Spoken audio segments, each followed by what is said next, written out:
आता स्वामी हे माझे इष्टदेव आहेत पण मास्टर्स कोण आहेत प्रत्येक व्यक्तीचे वेगळे असतात. म्हणजे समजा तुम्ही विचारलं की मी पुण्याला जॉबला जाऊ का, तुम्ही म्हणालात मास्टर्स हेल्प करतात, तर स्वामी हेल्प करतात की मास्टर्स हे दुसरे? आता स्वामी हे माझे इष्टदेव आहेत पण मास्टर्स कोण आहेत प्रत्येक व्यक्तीचे वेगळे असतात.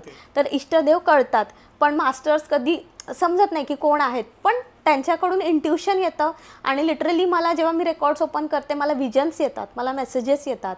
प्रत्येकाचे मास्टर्स वेगळे असतात आणि माझे मास्टर्स पण मला गाईड करत असतात. मी काय करते की मी लाईव्ह रीडिंग करते, म्हणजे मी ऑन कॉल रीडिंग करते. म्हणजे सपोज तुम्हाला आकाशिक करायचं असेल माझ्याकडून, तर आत्ता आपण समोरासमोर बसलोय तर आपण असंही करू शकतो. पण आता माझे क्लायंट्स कितीतरी US चे आहेत, UKचे आहेत, कोणी गुजरातचे, तामिळनाडू, बरेच बाहेरचे क्लायंट्स आहेत. जास्त करून महाराष्ट्रा बाहेरचे तर खूप आहेत.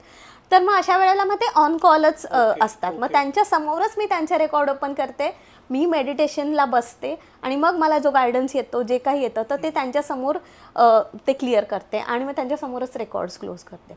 यामुळे होतं काय की बऱ्याचदा ना क्लायंटला 2-4च प्रश्न विचारायचे असतात, पण त्या प्रश्नातून पण काही प्रश्न पडतात ना, जे काही गायडन्स येईल. म्हणजे समजा तुम्ही विचारलं की मी पुण्याला जॉबला जाऊ का, फॉर एक्झाम्पल.